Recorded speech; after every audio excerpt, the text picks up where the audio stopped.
Good morning, students. How are you? I hope you all are fine and doing well at home. आज हम आपका हिंदी रीडन का lesson 6 start करेंगे। आप सब अपना पेज नंबर 41 ओपन कर लें। मैं लेसन का नाम है चच्चा छक्कर ने केले खरीदे। ये पाठ एक हास्य कथा है। हास्य कथा मतलब जिसे पढ़कर हंसी आती है। इस स्टोरी के प्रमुख यानी इम्पोर्टेंट पात्र है, कैरेक्टर है चच्चा छक्कर। इस स्टोरी में उन्होंने अपनी फैमिली के लिए केले खरीदे। उनकी फैमिली में टोटल 6 मेंबर्स हैं। उन्होंने प्रति आदमी के लिए 2 केले खरीदे, मतलब टोटल दर्जन भर, यानी टोटल उन्होंने 12 केले खरीदे। अब उन केलों का क्या हुआ, किसने कितने केले खाए, ये हम इस स्टोरी में पढ़ेंगे। उस रोज़ तीसरे पहर के वक्त चच्चा छक्कन और बिंदु घर पर अकेले थे। रोज़ मतलब दिन, तीसरे पहर मतलब शाम। उस दिन शाम के वक्त चच्चा छक्कन और बिंदु घर पर अकेले थे। मीर मुंशी साहब की पत्नी को बुखार आ रहा था। चच्ची दोपहर के खाने से निर्वित मतलब मुक्त, फ्री होकर उनके यहाँ चली गई थी। बिन्नों को घर पर छोड़े जा रही थी कि चच्चा ने कहा, बीमार को देखने जा रही हो तो शाम से पहले भला क्या लौटना होगा। बच्ची पीछे घबराएगी, साथ ले जाओ, वहाँ बच्चों में खेलकर बहलती रहेगी। चच्ची बड़बड़ाती हुई बिन्नों को साथ ले गई। नौकर चच्ची को मीर मुंशी साहब के घर तक पहुँचाने जा रहा था, मगर बिन्नों साथ कर दी गई तो बच्ची के लिए उसे भी वहाँ ठहरना पड़ा। लल्लू के मदरसे का डीएवी स्कूल से क्रिकेट का मैच था। मदरसे मतलब स्कूल।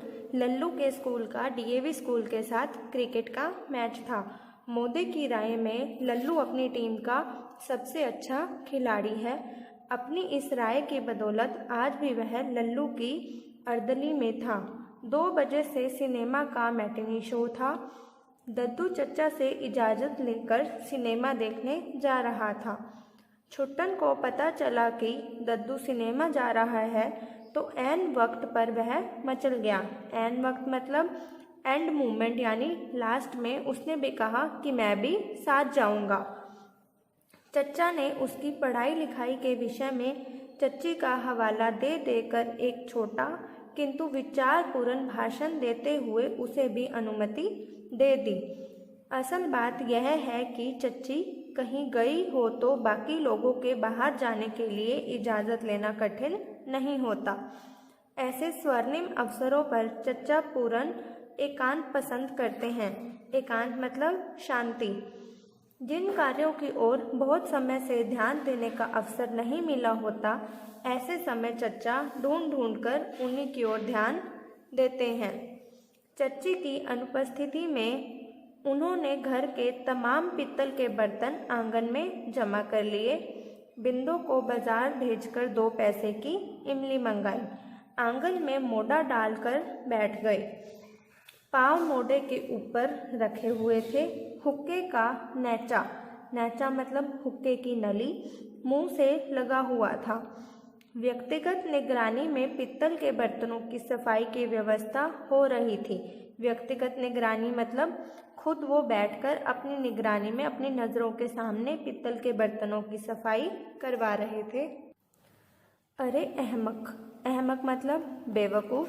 अब दूसरा बर्तन क्या लेगा? जो बर्तन साफ करने हैं उन्हीं में से किसी एक में इमली भिगो डाल। और क्या, यूं ही बस यही पीतल का लोटा काम आ जाएगा। साफ तो इसे करना ही है। एक दूसरा बर्तन लाकर उसे खराब करने से क्या लाभ? ऐसी बातें तुम लोगों को खुद क्यों नहीं सूझ जाया करती? बिंदु ने आज्ञा पालन में कुछ कहे बिना इमली लोटे में भिगो दी। चच्चा ने अभिमान से संतोष का प्रदर्शन किया। अभिमान मतलब अपने एटीट्यूड में, अपनी अकड़ में। ले, अब चौखाने में जाकर बर्तन मांजने की थोड़ी सी राख ले आ। किस बर्तन में लाएगा भला? उन्होंने उससे प्रश्न पूछा। बिंदु एक थाली उठाकर चच्चा की तरफ देखने लगा।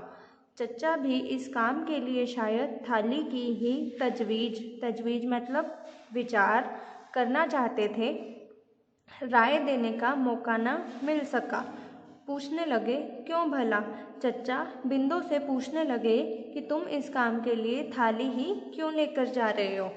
बिंदु बोला, चूल्हे से उठाकर इसमें आसानी से राख रख सकूंगा। अहमक कहीं का मतलब बेवकूफ़ कहीं का। इसके अलावा राख खुले बर्तन में होगी तो उठा उठाकर बर्तन मांजने में आसानी न होगी। बिंदु अभी बावर्ची खाने से राख ला भी न पाया था कि दरवाजे पर एक फल वाले ने आवाज़ लगाई। बिंदु अभी बावर्ची खाने मतलब रसोई से राख लेने जा ही रहा था कि दरवाजे पर एक फल वाला आ गया। कलकतिया केले बेचने लाया था। उसकी आवाज़ सुनकर कुछ देर तक तो चच्चा खामोश बैठे हुक्का पीते रहे। कश अलबत्ता जल्दी जल्दी लगा रहे थे। अलबत्ता मतलब बेशक। मालूम होता था दिमाग में किसी किस्म की कश्मकश जारी थी। कश्मकश मतलब खींचातानी कि कुछ ना कुछ वो सोच रहे थे।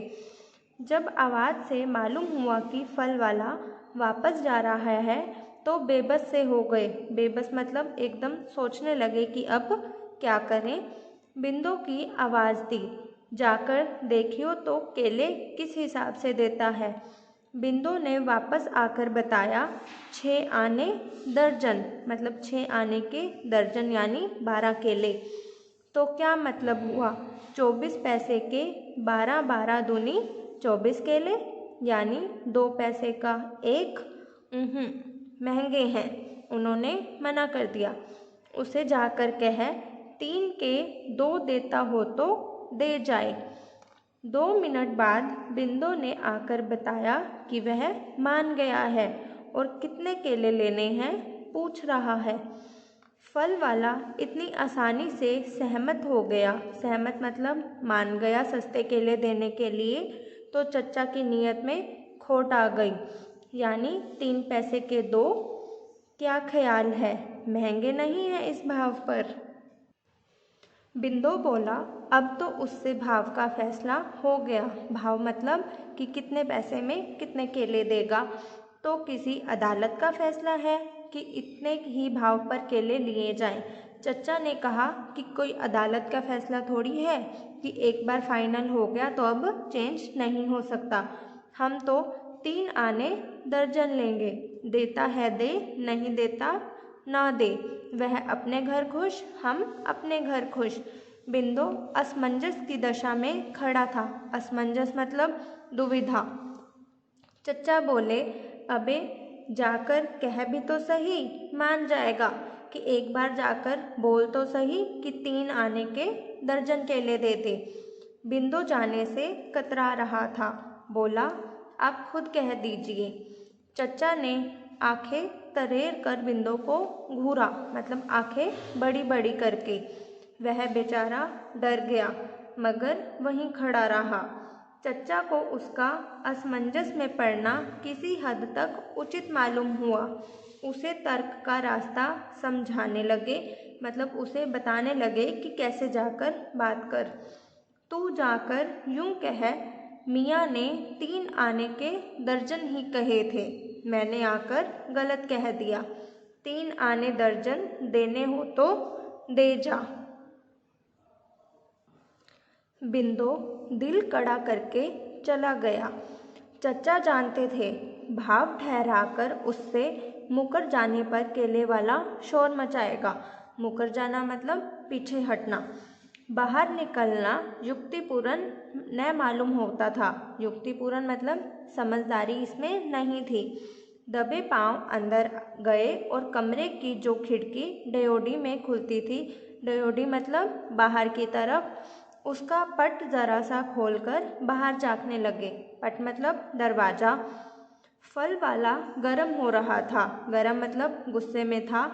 आपने ही तो भाव ठहराया और आप ही जबान से फिर गए। मतलब पहले आप भाव ठहरा कर गए और अब आप ही दोबारा आकर फिर से चेंज करवा रहे हो। बहाना नौकर की भूल का जैसे हम समझ ही नहीं सकते, या बेईमानी तेरा ही आसरा। बिंदु गरीब चुप खड़ा था। फल वाला बकता झकता खोंचा उठाकर चलने लगा। फल वाला अपना सामान उठाकर जाने लगा। बिंदु भी अंदर आने को मुड़ गया। वह दरवाजे तक पहुंचने न पाया था कि फल वाला रुक गया। खोंचा उतार कर बोला, कितने लेने हैं? बिंदु अंदर आया तो चच्चा मोड़े पर बैठे जैसे किसी विचार में तल्लीन हुक्का पी रहे थे। चौंक कर बोले, मान गया? हम ना कहते थे मान जाएगा। हम तो इन लोगों की नस नस से वाकिफ़ हैं। वाकिफ़ मतलब परिचित हैं कि हम ऐसे लोगों को अच्छी तरह से जानते हैं। तो के केले लेने मुनासिब होंगे। चच्चा ने उंगलियों की पोरों पर गिन गिन कर हिसाब लगाया। चच्चा अपने घर के फैमिली मेंबर्स के अकॉर्डिंग गिनने लगे। हम, छुट्टन की माँ, लल्लू, दद्दू, बिन्नो और छुट्टन। गोया 6, मतलब टोटल घर में कितने लोग थे? 6। 6 दूना क्या हुआ? खुदा तेरा भला करे, 12, यानी 1 दर्जन। फी मतलब प्रति आदमी 2 केले बहुत होंगे। फल से पेट तो भरा नहीं जाता था, पर देखियो 2-3 गुच्छे अंदर लेकर आना। हम आप उनमें से अच्छे अच्छे केले छांट लेंगे। फल वाले ने शिकायत लगाते हुए केलों के गुच्छे अंदर भेज दिए। चच्चा ने केलों को दबा दबा कर देखा। उनकी चित्तियों मतलब छिलके का अध्ययन किया और दर्जन भर केले अलग कर लिए। केले वाला बाकी केले लेकर बड़बड़ाता हुआ विदा हो गया। बड़बड़ाना मतलब मुंह में कुछ कुछ बोलना। चच्चा ने बिंदु की ओर रुख किया। ले, इन्हें खाने की डलिया में हिफाजत से रख दे। खाने की डलिया मतलब खाने की जगह पर जहाँ पर बाकी सारी चीज़ें रखी जाती हैं। हिफाजत मतलब सुरक्षा, सावधानी से वहाँ पर जाकर रख दे। रात के खाने पर लाकर रखना और जल्दी से जाकर बर्तन मांजने के लिए राख ला। इस सौदे में बड़ा समय नष्ट हो गया। बिंदु केले अंदर रख आया और बावर्ची खाने से राख लाकर बर्तन मांजने लगा। यूं जरा जोर से कर, हाँ, ताकि बर्तन पर रगड़ पड़े। इस तरह पीतल के बर्तन साफ करने के लिए पहले बर्तनों को एक बार अच्छी तरह मांजकर साफ कर लेना चाहिए। पीतल के बर्तनों की सफाई के लिए इमली निहायत लाजवाब नुस्खा है। निहायत मतलब बहुत अधिक अच्छा तरीका है। गिरह में बांध रख मतलब इसको अच्छी तरह से याद रखना। इस बात को किसी रोज़ काम आएगा। रोज़ मतलब दिन, किसी दिन काम आएगी ये बात। और पीतल का क्या जिक्र, धातु के सभी सामान इमली से दहक उठते हैं। दहक मतलब चमक उठते हैं। अभी अभी आप देखियो कि इन काले काले बर्तनों की सूरत क्या निकल आती है। मतलब इमली से रगड़ने से ये काले काले बर्तन साफ हो जाएंगे। हाँ, और वह मैंने कहा केले एहतियात से रख दिए हैं ना? केले सावधानी से तो रखा या ना? यूं बस मंज गया। अब रगड़ उस पर इमली, इस तरह। देखा मैल किस तरह कटता है और कैसी चमक आती नजर जा रही है। यह इमली सचमुच बड़ी चीज है। मगर बिंदु मेरे भाई, जरा उठियो तो। उन केलों में से जो 2 हमारे हिस्से के हैं हमें ला दीजियो। हम तो अभी ही खाए लेते हैं, बाकी लोग जब आएंगे अपना अपना हिस्सा खाते रहेंगे। बिंदु ने उठकर 2 केले ला दिए। चच्चा ने मोड़े पर उकड़ू बैठे बैठे पैतरा बदला। पैतरा मतलब अपने बैठने का तरीका बदला और केलों को थोड़ा थोड़ा छीलना और मज़े से खाना शुरू किया। अच्छे हैं केले, बस यूं ही ज़रा जोर जोर से हाथ, हाँ इस तरह। छुट्टन की अम्मा देखेगी तो समझेगी आज ही नए बर्तन खरीदे हैं। और फिर लुत्फ़ यह कि खर्च भी नहीं। लुत्फ़ मतलब मज़ा, हर लगे ना फिटकरी रंग चोखा आए, मतलब बिना खर्च के हमें ज़्यादा लाभ मिल गया। आखिर कितने की आ गई इमली, ना खुद ही कहो कितने की आई इमली, सिर्फ 2 पैसे की ना, तू आपे ही खरीद कर लाया था, और फिर जो कुछ किया तूने अपने हाथ से किया है। यह तो हुआ नहीं कि तुझसे आँख बचाकर मतलब कि तेरी नज़र कहीं और थी और हमने बीच में कुछ मिला दिया हो। बस यह जितनी भी करामात है महज इमली की है। करामात मतलब चमत्कार है। और वह मैंने कहा, अब केले बाकी रह गए हैं। उसने पूछा कि अब कितने केले बाकी रह गए हैं? 10? हाँ, खूब चीज है ना इमली, 1 टके के खर्च में काया पलट हो जाती है। मगर बिंदो, इन 10 किलो का हिसाब बैठेगा किस तरह? यानी हम शरीक न हो तो, शरीक मतलब शामिल, न हो तो हर एक को 2-2 केले मिल जाएंगे, लेकिन हमारे साझे के बिना शायद दूसरों का जी भी खाने को न चाहे। मतलब हम नहीं खाएंगे तो हमारे बिना कोई दूसरा भी नहीं खाना चाहेगा। क्यों? छुट्टन की अम्मा तो हमारे बगैर नज़र उठाकर भी न देखना चाहेगी, और बच्चों में दूसरे 1000 ऐब हों, ऐब मतलब कमियां हों, पर इतनी खूबी ज़रूर है, खूबी मतलब अच्छी बात ज़रूर है कि वे लालची और स्वार्थी नहीं हैं। सबने मिलकर शरीक होने के लिए हमसे अनुरोध किया तो मुश्किल होगी।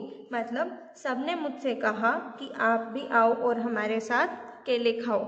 बराबर बराबर बांटने के लिए केले काटने ही पड़ेंगे, और कलकतिया केले की बिसात भला क्या होती है, काटने में सबकी मिट्टी पलीद हो जाएगी।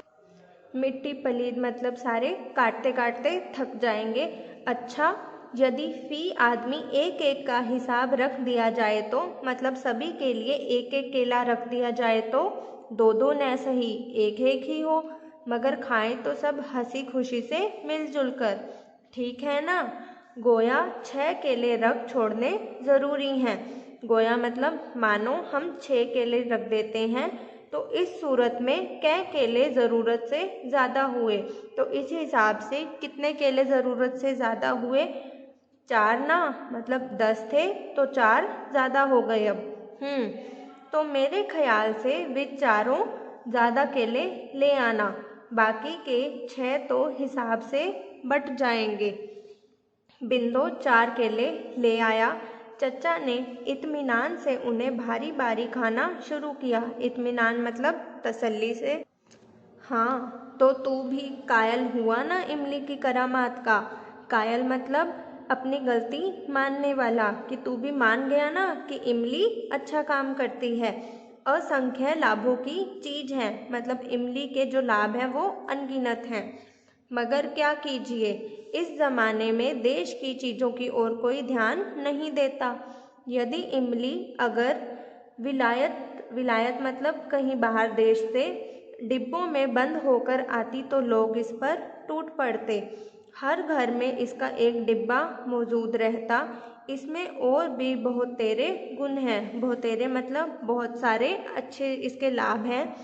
यानी सिर दर्द की शिकायत के लिए इससे अच्छी चीज़ सुनने में नहीं आई।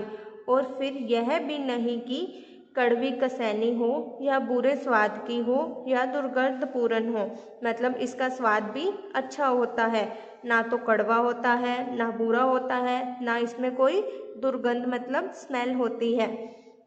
शरबत बनाइए, खट्टा मीठा ऐसा स्वादिष्ट होता है कि क्या कहने। इमली का शरबत खट्टा मीठा और बहुत टेस्टी होता है। इमली का शरबत तो शायद तूने भी पिया हो, चचा ने बिन्नों से पूछा। कैसा स्वादिष्ट होता है, गर्मियों में तो अमृत है, और फिर मज़ा यह है कि लाभदायक भी बेहद। जैसा स्वाद वैसा ही गुण। मितली को यह रोकता है। मितली नहीं जानता? अरे अहमक, कै की शिकायत। इसके अतिरिक्त पित्त के लिए यह लाभकारी है। पित्त मतलब घमौरियाँ जो अक्सर गर्मियों में हो जाती है। पित्त भी एक चीज होती है, फिर कभी समझाएंगे। तो अब 6 ही बाकी रह गए हैं ना? कुछ नहीं, सब ठीक है। सबके हिस्से में एक एक आ जाएगा, हमें हमारे हिस्से का मिल जाएगा, दूसरों को अपने हिस्से का। काट छाट का तो झगड़ा खत्म हुआ। अपने अपने हिस्से का केला ले, जो जी चाहे करें, जी चाहे आज खाएं, आज जी न चाहे कल खाएं। और क्या, होना भी यूं ही चाहिए। इच्छा के बिना कोई चीज खाई जाए तो शरीर का अंश नहीं बनने पाती।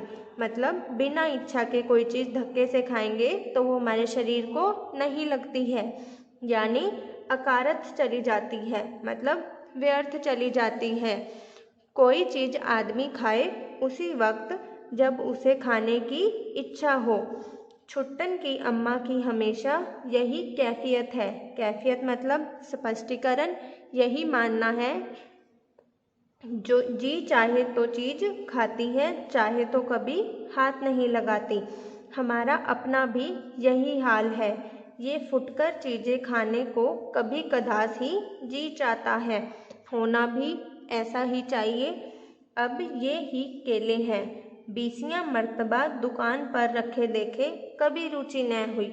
मतलब ऐसे ही केले कितनी बार हमने दुकानों पर रखे देखे, परंतु कभी हमारी इसको खाने की इच्छा न हुई। आज जी चाहा तो खाने बैठ गए, अब फिर न जाने कब जी चाहे। हमारी तो कुछ ऐसी ही तबीयत है। न जाने शाम को जब तक सब आए रुचि रहे या ना रहे। निश्चय से क्या कहा जा सकता है, दिल ही तो है। मुमकिन है उस वक्त केले के नाम से ही मन में घृणा हो, मतलब शाम को केला खाने का मन न करे। तो ऐसी सूरत में हम जाएं, हम तो बाकी 6 केलों में से अपने हिस्से का एक केला अभी ले लेते हैं। मतलब जो बाकी 6 केले बच गए उसमें से एक केले का हिस्सा चच्चा का है, तो उन्होंने बोला कि हम अपना केला अभी खा लेते हैं। क्यों और क्या, अपनी अपनी तबीयत, अपनी अपनी भूख, जब जिसका जी चाहे खाए, उसमें तकल्लुफ क्या। तकल्लुफ मतलब शिष्टाचार। ऐसे मामलों में तो बेतकल्लुफी ही अच्छी है, मतलब जिसमें बनावटीपन न हो। तो ज़रा उठियो मेरे भाई, बस मेरे हिस्से का केला लाना, बाकी के सब वहीं अच्छी तरह रखे रहें। बिंदो ने आज्ञा का पुनः पालन किया। चच्चा केला छिलकर खाने लगे। देख क्या सूरत निकल आई बर्तनों की, सुभान अल्लाह, मतलब ईश्वर का धन्य हूँ। यह इमली का नुस्खा मिला ही ऐसा है। अब इन्हें देखकर कोई कह सकता है कि ये पुराने बर्तन हैं। जो देखेगा यही समझेगा अभी अभी बाजार से मंगवा कर रखे हैं। दूसरों की क्या बात, हमारी गैर हाजिरी में यूं साफ किए गए होते तो हम खुद ही नहीं पहचान सकते। छुट्टन की अम्मा देखेगी तो एक बार जरूर चौंक उठेगी। तुझसे पूछे तो कह दीजियो, मियाँ सारी दोपहर बैठकर साफ कराते रहे हैं, पर एक बात इमली का जिक्र न आने पाए। पर इमली की बात उन्हें मत बताइयो। हाँ, बस यह इमली की बात आगे से निकलने पाए। जो पूछे यही कहियो, मियाँ ने एक नुस्खा बनाकर उससे साफ कराए हैं। बच्चों से भी जिक्र न कीजियो। जिक्र मतलब कोई बात मत करियो इमली की, वरना निकल जाएगी बात। कब तक आएंगे बच्चे, चच्चा ने बन्नों से पूछा। लल्लू का मैच तो शायद शाम से पहले ख़त्म न हो। उसके खाने पीने का इंतज़ाम टीम वालों ने कर ही दिया होगा, वरना खाली पेट क्रिकेट किससे खेला जाता है। कोई इंतज़ाम न हो तो वहीं खाना मंगवा सकता है। खूब तर माल उड़ाया होगा आज, मतलब उसने खूब पैसे उड़ाए होंगे आज। मेवे मिठाई से ठसाठस पेट भर लिया होगा। चलो क्या हर्ज है, मतलब कोई बात नहीं, यह उम्र खाने पीने की है।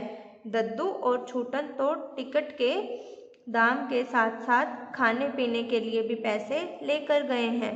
और क्या, वहीं किसी दुकान पर मेवा मिठाई उड़ा रहे होंगे। खुदा खैर करे, गरिष्ठ चीज़ें खा खा कर कहीं बदहजमी न कर लाएं। मतलब बाहर की चीज़ें खाकर कहीं तबीयत खराब न हो जाए। तकलीफ होती है, बिन्नो तो माँ के साथ है, मगर मैं कहता हूँ कि केले हमने आज बड़े बेमौके लिए। बेमौके मतलब मौके के बिना, मतलब जब सारे घर के बाहर हैं। उस वक्त ख्याल ही न आया कि आज तो ये सब बड़ी बड़ी नियामतें उड़ा रहे होंगे। नियामतें मतलब ईश्वर की देन। केलों को कौन पूछेगा। और तूने भी याद ना दिलाया, वरना क्यों लेते इतने बहुत से केले, बेकार नष्ट हो जाएंगे। पर अब खरीद जो लिए, किसी न किसी तरह ठिकाने तो लगाने ही पड़ेंगे, फेंके तो जा नहीं सकते। फिर ले आ यहीं, मजबूरी में मैं ही ख़त्म कर डालूं। तो इस तरह चच्चा छक्कन ने 12 के 12 केले खुद ही खा लिए। अब हम पेज नंबर 47 पर कठिन शब्दों के अर्थ जानेंगे। निर्वित, मुक्त, नेचा, हुक्के की नली, अहमक, बेवकूफ़, तजवीज़, विचार, अलबत्ता, बेशक, कशमकश, खींचातानी, असमंजस, दुविधा, मुकरना, पीछे हटना, वाकिफ, परिचित, मुनासिब, उचित, फी, प्रति, हिफाजत, सुरक्षा, निहायत, बहुत अधिक, एहतियात, सावधानी, लुत्फ़, मज़ा, आँख बचाना, बचना, हर लगे न रंग चोखा आए, मतलब बिना खर्च के अधिक लाभ, गोया, मानो, इत्मीनान, तसल्ली, कायल, अपनी गलती मानने वाला, अकारत, व्यर्थ, कैफियत, स्पष्टीकरण, तकल्लुफ़, शिष्टाचार, बेतकल्लुफ़ी, जिसमें बनावटीपन हो, सुभान अल्लाह, ईश्वर धन्य है, नियामत, ईश्वर की देन। अब हम कठिन शब्दों का उच्चारण करेंगे। इत्तेफाक, निर्वित, बदौलत, असमंजस, डयोडी, तल्लीन, चित्तियाँ, नुस्खा, एहतियात, मर्तबा, कैफियत, तकल्लुफ़, कसैली, हिफाजत, अलबत्ता। सही गलत। इस पाठ का मूल उद्देश्य क्या है? चच्चा छक्कन की बुराई करना, इमली से पित्तल के बर्तनों को चमकाने का नुस्खा बताना, पाठकों का मनोरंजन करना, चच्चा छक्कन की व्यावहारिक बुद्धि और जानकारी का वर्णन करना, चच्चा छक्कन के जीवन की घटना का वर्णन करना। सही उत्तर है पाठकों का मनोरंजन करना। रिक्त स्थान। चच्ची दोपहर के खाने से डैश होकर चली गई। निर्वित, मोती अपने राय के डैश आज भी लल्लू की डैश में था। राय के बदौलत आज भी लल्लू की अर्दली में था। ऐसे स्वर्णिम अवसरों पर चच्चा पूर्ण डैश पसंद करते हैं। एकांत, मालूम होता था दिमाग में किसी किस्म की डैश जारी है। कशमकश, फल वाला इतनी आसानी से सहमत हो गया तो चच्चा की डैश में खोट आ गया। नियत में, चच्चा मोड़े पर बैठे जैसे किसी विचार में डैश हुक्का पी रहे थे। तल्लीन। अब हम पेज नंबर 49 पर भाषा से रिलेटेड एक्सरसाइज करेंगे। क्वेश्चन नंबर 3, प्रस्तुत पाठ से निम्नलिखित प्रकार के वाक्यों का एक एक उदाहरण लिखिए। विधानार्थक वाक्य, गरीब बिंदो चुप खड़ा था। निषेधार्थक वाक्य, इस जमाने में देश की चीज़ों की ओर कोई ध्यान नहीं देता। प्रश्नार्थक वाक्य, कितने केले लेने हैं। विस्मयार्थक वाक्य, देख क्या सूरत निकल आई बर्तनों की। आज्ञार्थक वाक्य है, तो ज़रा उठियो मेरे भाई। संदेहार्थक वाक्य है, वहीं किसी दुकान पर मेवा मिठाई रखी थी। इच्छार्थक वाक्य है, कोई चीज़ आदमी उसी वक्त खाए जब उसका जी चाहे। संकेतार्थक वाक्य है, खाने पीने का इंतज़ाम टीम वालों ने ही कर दिया होगा। Thank you. Have a nice day.